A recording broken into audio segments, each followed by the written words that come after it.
माता वैष्णो देवी दे चरणे च मत्था टेकना। जय माता दी। जम्मू कश्मीर के लेफ्टिनेंट गवर्नर मनोज सिन्हा जी, मुख्यमंत्री उमर अब्दुल्ला जी, केंद्रीय मंत्रिमंडल के मेरे सहयोगी Ashwini Vaishnaw ji, Jitendra Singh, V Somanna ji, deputy CM Surendra Kumar ji, Jammu Kashmir विधानसभा में नेता विपक्ष सुनील जी, संसद में मेरे साथी जुगल किशोर जी, अन्य जनप्रतिनिधिगण और मेरे प्यारे भाई और बहनों,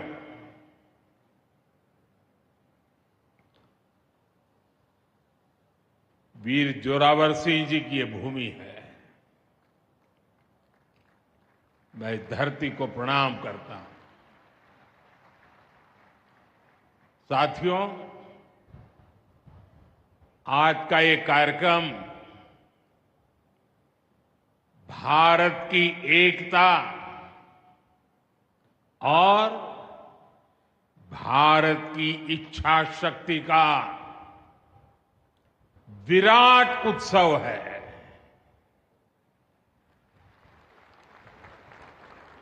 माता वैष्णो देवी के आशीर्वाद से आज वादी कश्मीर भारत के रेल नेटवर्क से जुड़ गई है। मां भारती का वर्णन करते हुए हम श्रद्धा भाव से कहते आए हैं, कश्मीर से कन्याकुमारी। ये अब रेलवे नेटवर्क के लिए भी हकीकत बन गया है। उधमपुर, श्रीनगर, बारामूला, ये रेल लाइन प्रोजेक्ट ये सिर्फ नाम नहीं है, ये जम्मू कश्मीर के नए सामर्थ्य की पहचान है। भारत के नए सामर्थ्य का जयघोष है। थोड़ी देर पहले मुझे चिनाब ब्रिज और अंजी ब्रिज का लोकार्पण करने का अवसर मिला है। आज ही 2 नई वंदे भारत ट्रेनें जम्मू कश्मीर को मिली है। यहां जम्मू में नए मेडिकल कॉलेज का शिलान्यास हुआ है। 46,000 करोड़ रुपए के प्रोजेक्ट्स जम्मू और कश्मीर के विकास को नई गति देंगे। मैं आप सभी लोगों को विकास के नए दौर के लिए बहुत बहुत बधाई देता हूं। साथियों, जम्मू कश्मीर की अनेक पीढ़ियां रेल कनेक्टिविटी का सपना देखते देखते गुजर गई। मैं कल सीएम उमर अब्दुल्ला जी का एक बयान देख रहा था और अभी भाषण में भी बताया। वो भी बोले थे कि जब वो 7वीं 8वीं में पढ़ते थे तब से इस प्रोजेक्ट को पूरा होने का इंतजार कर रहे थे। आज जम्मू कश्मीर के लाखों लोगों का सपना पूरा हुआ है। और ये भी हकीकत है, जितने अच्छे काम है ना, वो मेरे लिए ही बाकी रहे हैं। साथियों, ये हमारी सरकार का सौभाग्य है कि इस प्रोजेक्ट ने हमारे कार्यकाल में गति पकड़ी और हमने इसे पूरा करके दिखाया। बीच में कोविड के कालखंड के कारण भी अनेक मुसीबतें आई, लेकिन हम डटे रहे। साथियों, रास्ते में आने जाने की मुश्किलें, मौसम की परेशानी, लगातार पहाड़ों से गिरते पत्थर, ये प्रोजेक्ट पूरा करना मुश्किल था, चुनौतीपूर्ण था। लेकिन हमारी सरकार ने चुनौती को ही चुनौती देने का रास्ता चुना है। आज जम्मू कश्मीर में बन रहे अनेकों ऑल वेदर इंफ्रास्ट्रक्चर प्रोजेक्ट इसका उदाहरण है। कुछ महीने पहले ही सोनमर्ग टनल शुरू हुई है। अभी कुछ देर पहले ही मैं चिनाब और अंजी ब्रिज से होकर आपके बीच आया हूं। इन पुलों पर चलते हुए मैंने भारत के बुलंद इरादों को, हमारे इंजीनियर्स, हमारे श्रमिकों के हुनर और हौसले को जिया है। चिनाब ब्रिज दुनिया का सबसे ऊंचा रेलवे आर्च ब्रिज है। लोग फ्रांस में, पेरिस में एफिल टावर देखने के लिए जाते हैं, और ये ब्रिज एफिल टावर से भी बहुत ऊंचा है। अब लोग चिनाब ब्रिज के जरिए कश्मीर देखने तो जाएंगे ही, ये ब्रिज भी अपने आप में एक आकर्षक टूरिस्ट डेस्टिनेशन बनेगा। सब लोग सेल्फी पॉइंट पर जाकर के सेल्फी निकालेंगे। हमारा अंजी ब्रिज भी इंजीनियरिंग का बेहतरीन नमूना है। ये भारत का पहला केबल सपोर्टेड रेलवे ब्रिज है। ये दोनों ब्रिज सिर्फ ईंट, सीमेंट, स्टील और लोहे के ढांचे नहीं है। ये पीर पंजाल की दुर्गम पहाड़ियों पर खड़ी भारत की शक्ति का जीवंत प्रतीक है। ये भारत के उज्जवल भविष्य की सिंह गर्जना है। ये दिखाता है विकसित भारत का सपना जितना बड़ा है, उतना ही बुलंद हमारा हौसला है, हमारा सामर्थ्य है। और सबसे बड़ी बात, नेक इरादा है, अपार पुरुषार्थ है। साथियों, चिनाब ब्रिज हो या फिर अंजी ब्रिज, ये जम्मू की और कश्मीर की दोनों क्षेत्रों की समृद्धि का जरिया बनेंगे। इससे टूरिज्म तो बढ़ेगा ही, इकोनॉमी के दूसरे सेक्टर्स को भी लाभ होगा।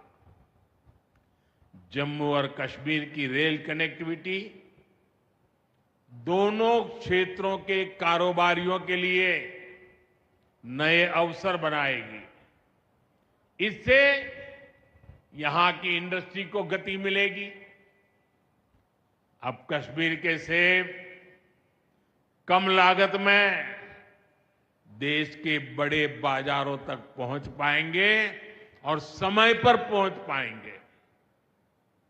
सूखे मेवे हो या पश्मीना शॉल, यहां का हस्तशिल्प अब आसानी से देश के किसी भी हिस्से तक पहुंच पाएगा। इससे जम्मू कश्मीर के लोगों को देश के दूसरे हिस्सों में आना जाना भी बहुत आसान होगा।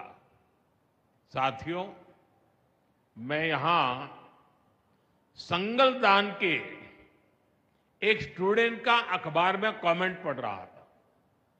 उस स्टूडेंट ने कहा कि उसके गांव के उन्हीं लोगों ने अब तक ट्रेन नहीं देखी थी जो गांव से बाहर गए।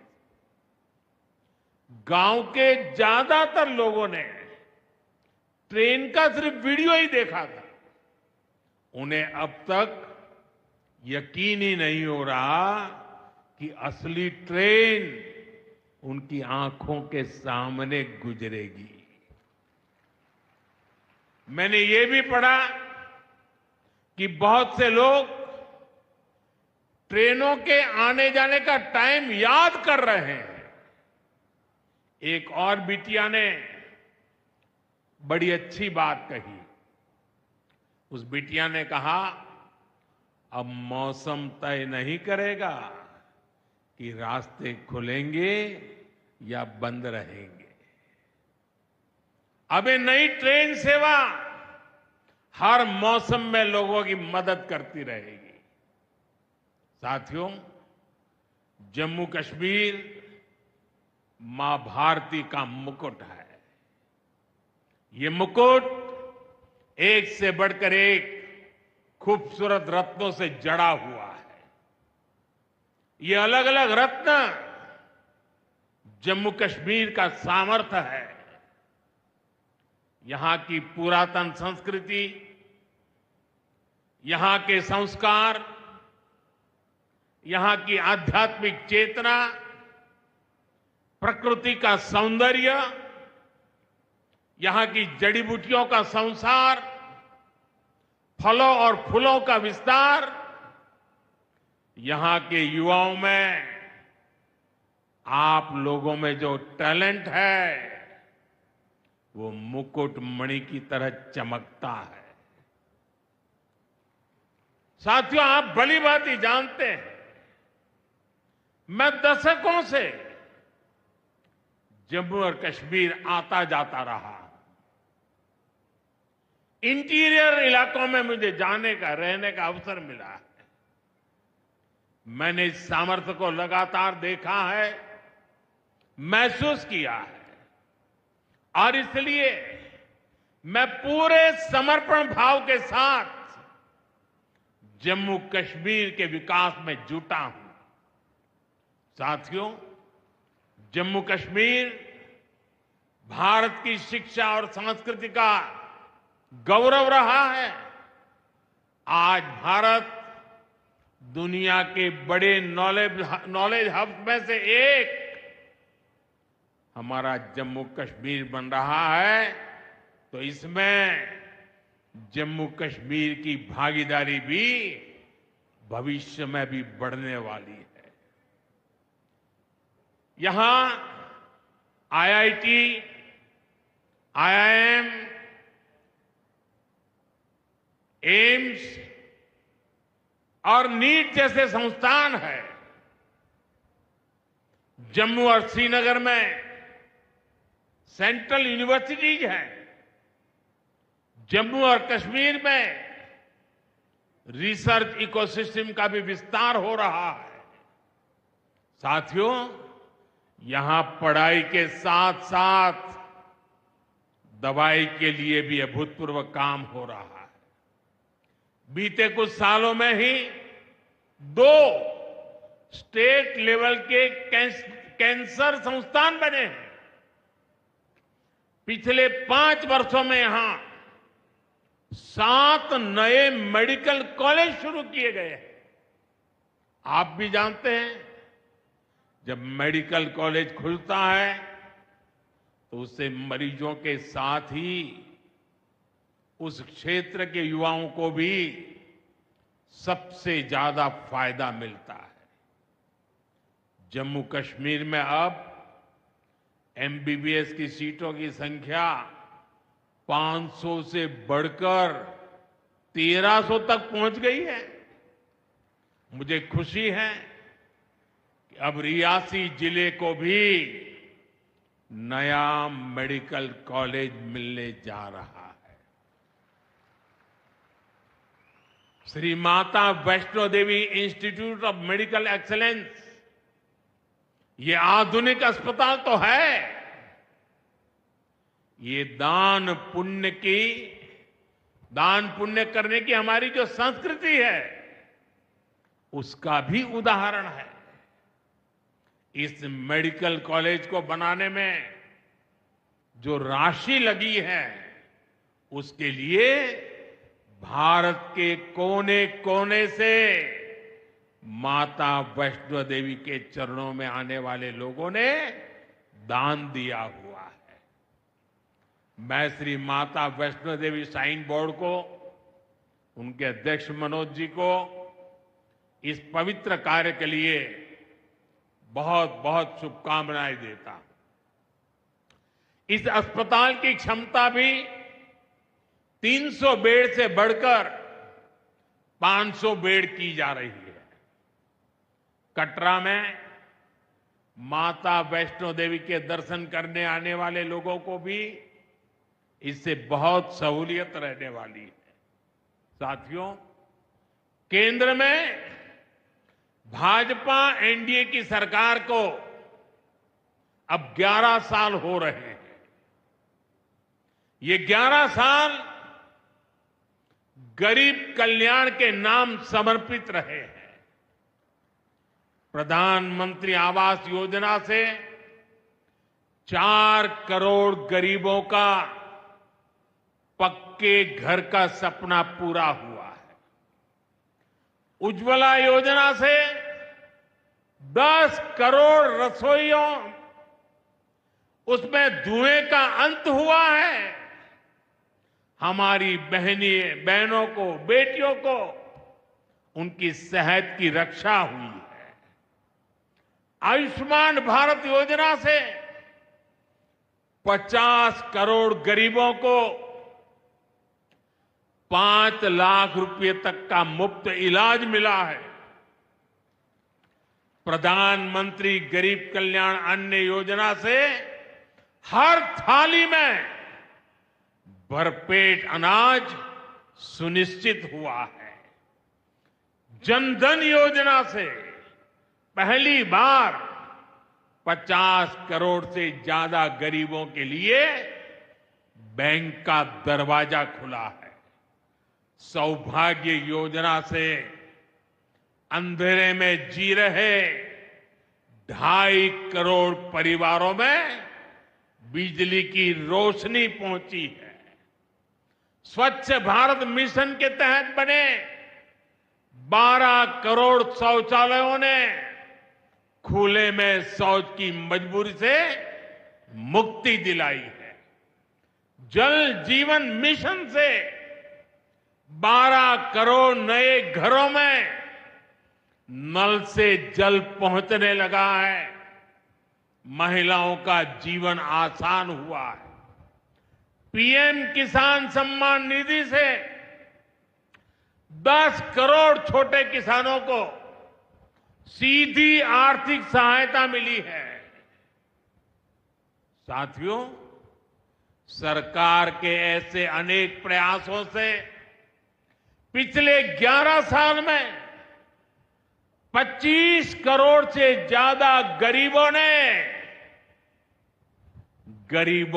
गरीबी को, हमारे ही गरीब भाई बहनों ने गरीबी के खिलाफ जंग लड़ा और 25 करोड़ गरीब गरीबी को परास्त कर करके, विजयी होकर के गरीबी से बाहर निकले हैं।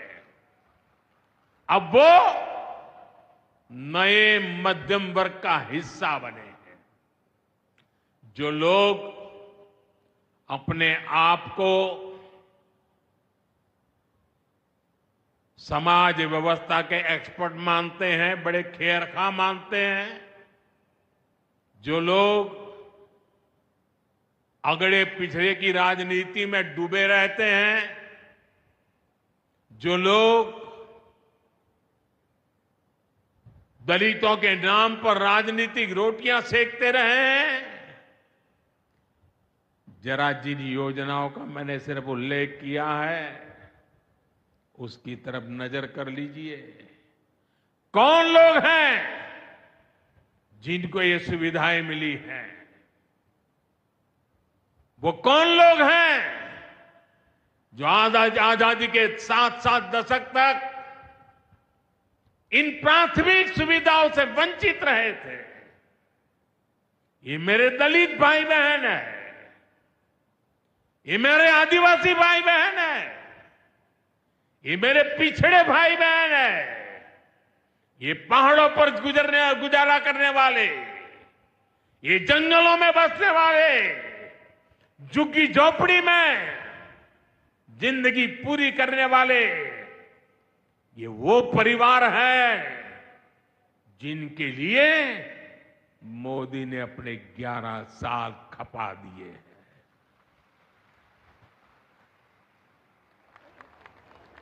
केंद्र सरकार का प्रयास है कि गरीबों को, नए मध्यम वर्ग को ज्यादा से ज्यादा ताकत दे। 1 रैंक 1 पेंशन हो, 12 लाख रुपए तक की सैलरी को टैक्स फ्री करना हो, घर खरीदने के लिए आर्थिक सहायता देना हो, सस्ती हवाई यात्रा के लिए मदद देनी हो, हर तरह से सरकार गरीब और मध्यम वर्ग के साथ कंधे से कंधा मिलाकर चल रही है। साथियों, गरीबों को गरीबी से मुक्ति पाने के लिए उनका मदद करना, लेकिन ईमानदारी से जीने वाले, देश के लिए समय समय पर टैक्स देने वाले मध्यम वर्ग की ताकत बढ़ाना, इसके लिए भी आजादी में पहली बार इतना काम हुआ है जो हमने करके दिखाया है। साथियों, हम अपने यहां नौजवानों के लिए लगातार रोजगार के नए अवसर बढ़ा रहे हैं और इसका एक अहम जरिया है टूरिज्म। टूरिज्म से रोजगार मिलता है, टूरिज्म लोगों को जोड़ता है, लेकिन दुर्भाग्य से हमारे पड़ोस का देश मानवता का विरोधी, मेलजोल का विरोधी 22 अप्रैल को पहलगाम में जो कुछ हुआ वो इसी का उदाहरण है।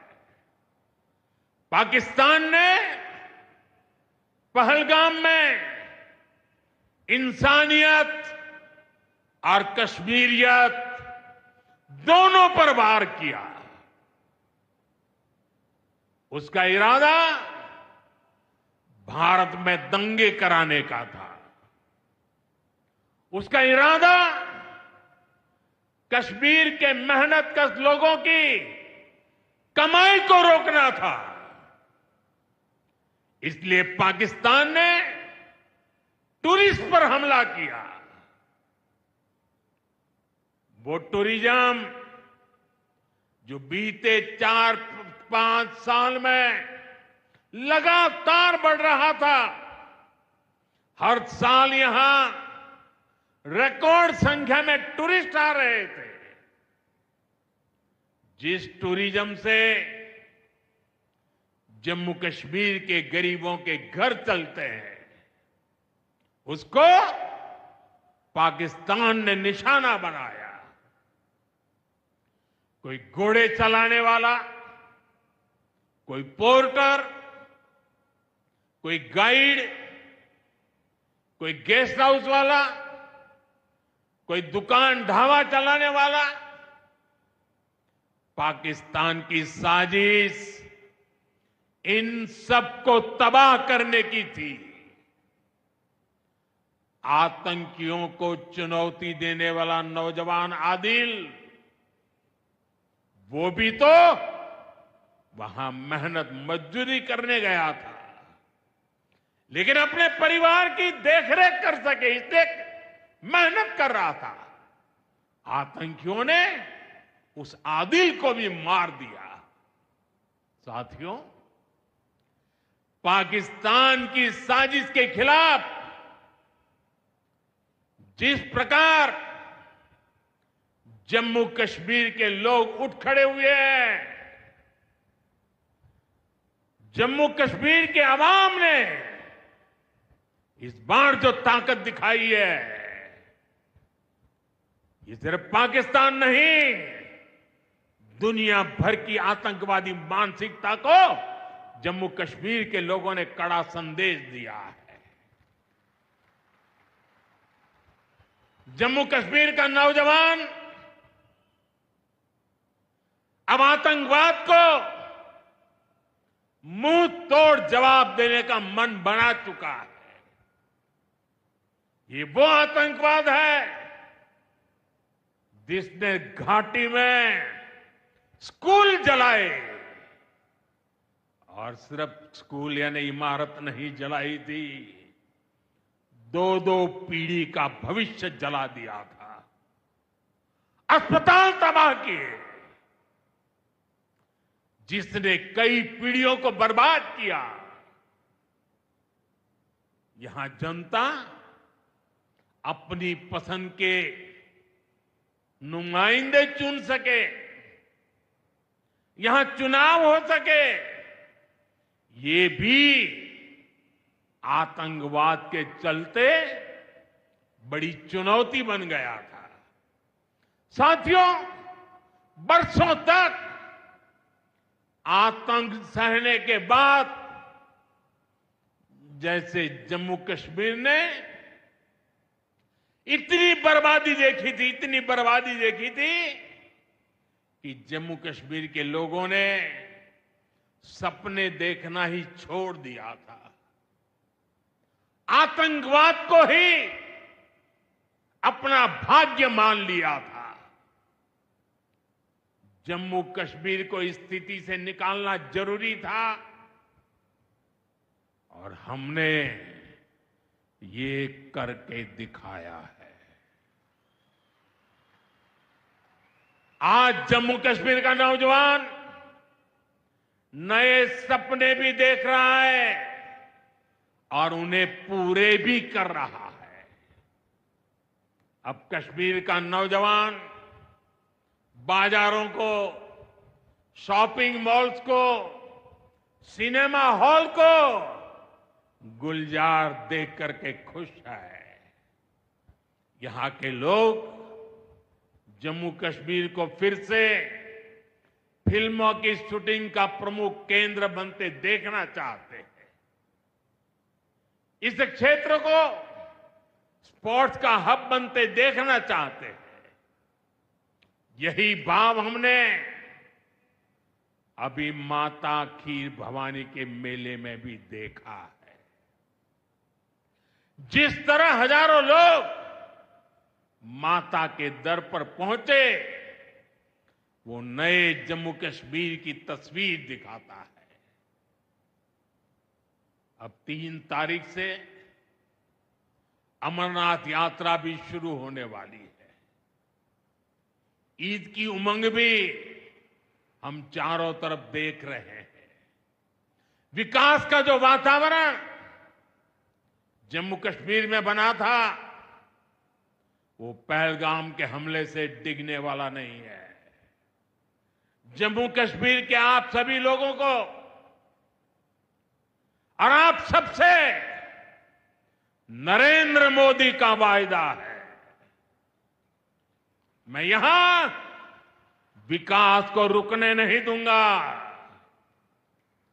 यहां के नौजवानों को सपने पूरा करने से कोई भी बाधा अगर रुकावट बनती है, तो उस बाधा को पहले मोदी का सामना करना पड़ेगा।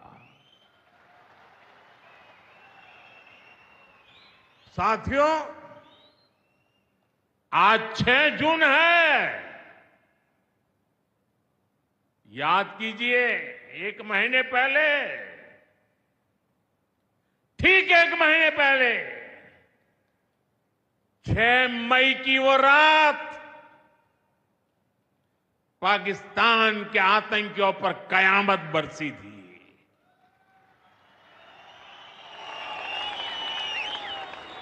अब पाकिस्तान कभी भी ऑपरेशन सिंदूर का नाम सुनेगा तो उसे अपनी शर्मनाक शिकस्त याद आएगी।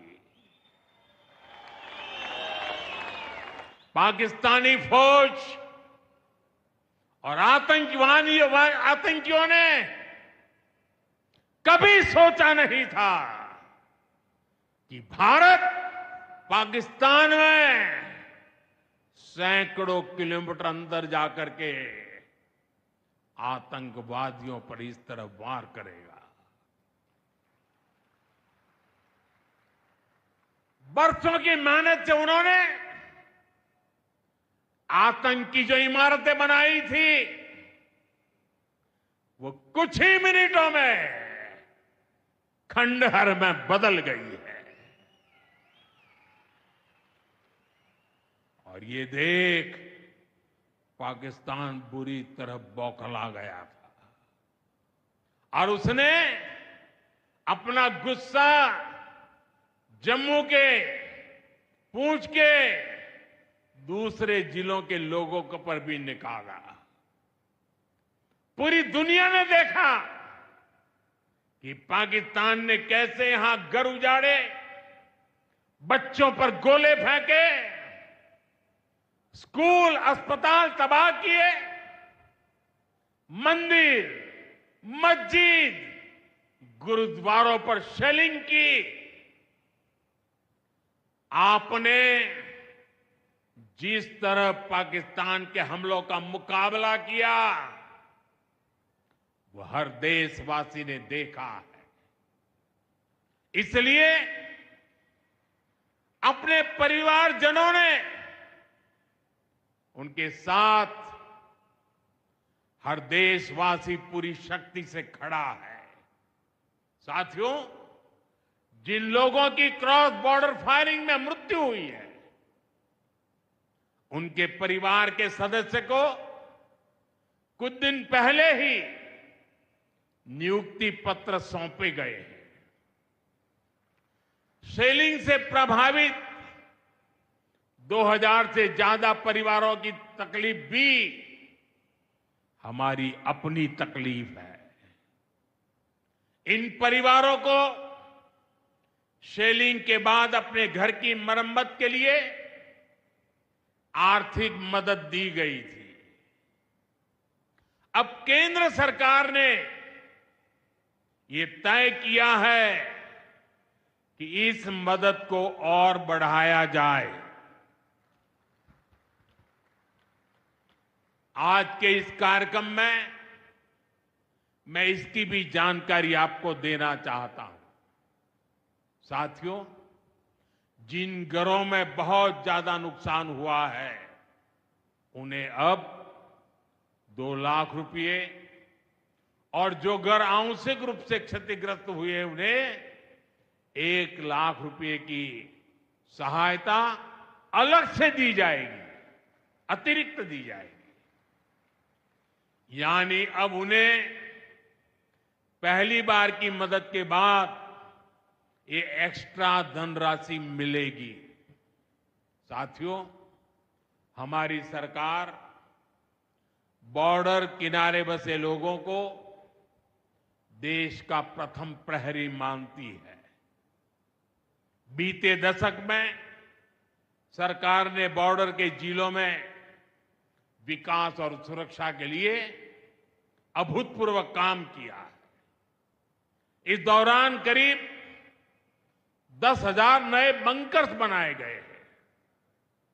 इन बंकरों ने ऑपरेशन सिंदूर के बाद बने हालात में लोगों का जीवन बचाने में बड़ी मदद की है। मुझे बताते हुए खुशी है कि जम्मू और कश्मीर डिवीजन के लिए 2 बॉर्डर बटालियन बनाई गई है। 2 वुमेन बटालियन बनाने का भी काम पूरा कर लिया गया है। साथियों, हमारा जो इंटरनेशनल बॉर्डर है उसके पास जो बहुत दुर्गम इलाके हैं वहां भी सैकड़ों करोड़ रुपया खर्च करके नया इंफ्रा बनाया जा रहा है। कठुआ से जम्मू हाईवे को 6 लेन का एक्सप्रेसवे बनाया जा रहा है। अखनूर से पुंछ हाईवे का भी चौड़ीकरण किया जा रहा है। वाइब्रेंट विलेज प्रोग्राम के तहत भी बॉर्डर के गांवों में विकास के काम को और गति दी जा रही है। जम्मू कश्मीर के 400 ऐसे गांव जहां ऑल वेदर कनेक्टिविटी नहीं थी, उन्हें 1800 किलोमीटर की नई सड़कें बिछाकर जोड़ा जा रहा है। इस पर भी सरकार 4,200 करोड़ रुपए से ज्यादा खर्च करने जा रही है। साथियों, आज मैं जम्मू कश्मीर के आप लोगों से, खासकर यहां के नौजवानों से एक विशेष आग्रह भी करने आया हूं और जम्मू कश्मीर की धरती से मैं देश को भी आग्रह करना चाहता हूं। आपने देखा है कि कैसे ऑपरेशन सिंदूर ने आत्मनिर्भर भारत की ताकत दिखाई है। आज दुनिया भारत के डिफेंस इकोसिस्टम की चर्चा कर रही है और इसके पीछे एक ही कारण है, हमारी सेनाओं का मेक इन इंडिया पर भरोसा।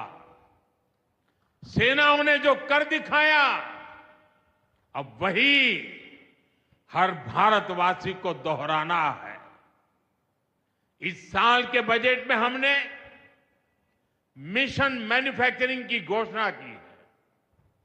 इस मिशन के तहत सरकार मैन्युफैक्चरिंग को नई उड़ान देने का काम कर रही है।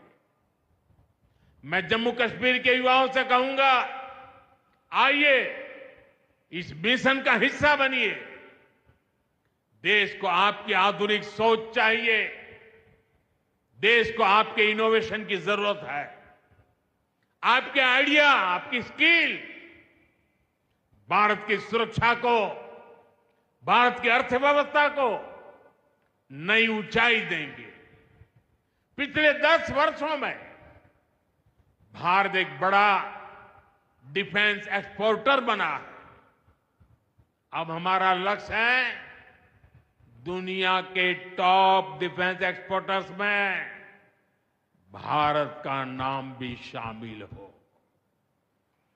इस लक्ष्य की ओर हम जितना तेजी से बढ़ेंगे, उतनी ही तेजी से भारत में रोजगार के लाखों नए अवसर पैदा होंगे। साथियों, हमें एक और संकल्प लेना है। जो सामान भारत में बना हो, जिसमें हमारे देशवासियों का पसीना लगा हो, हम सबसे पहले उसे ही खरीदें। और यही राष्ट्रभक्ति है, यही राष्ट्र की सेवा है। सीमा पर हमें हमारी सेनाओं का मान बढ़ाना है और बाजार में हमें मेड इन इंडिया का गौरव बढ़ाना है। साथियों, एक सुनहरा और उज्जवल भविष्य जम्मू कश्मीर का इंतजार कर रहा है। केंद्र सरकार और यहां की सरकार मिलकर विकास के कार्यों में जुटे हैं, एक दूसरे को सहयोग कर रहे हैं। शांति और खुशहाली के जिस रास्ते पर हम आगे बढ़ रहे हैं, हमें उसे लगातार मजबूत करना है। मां वैष्णो देवी के आशीर्वाद से विकसित भारत, विकसित जम्मू कश्मीर का ये संकल्प सिद्धि तक पहुंचे, इसी कामना के साथ आप सभी को फिर से ये ढेर सारे विकास के प्रोजेक्ट के लिए और एक से बढ़कर एक शानदार प्रोजेक्ट के लिए मैं बहुत बहुत बधाई देता हूं। दोनों मुट्ठी बंद करके पूरी ताकत से मेरे साथ बोलिए, भारत माता की। आवाज हिंदुस्तान के हर कोने में गूंजनी चाहिए। भारत माता की, भारत माता की, भारत माता की, भारत माता की। बहुत बहुत धन्यवाद।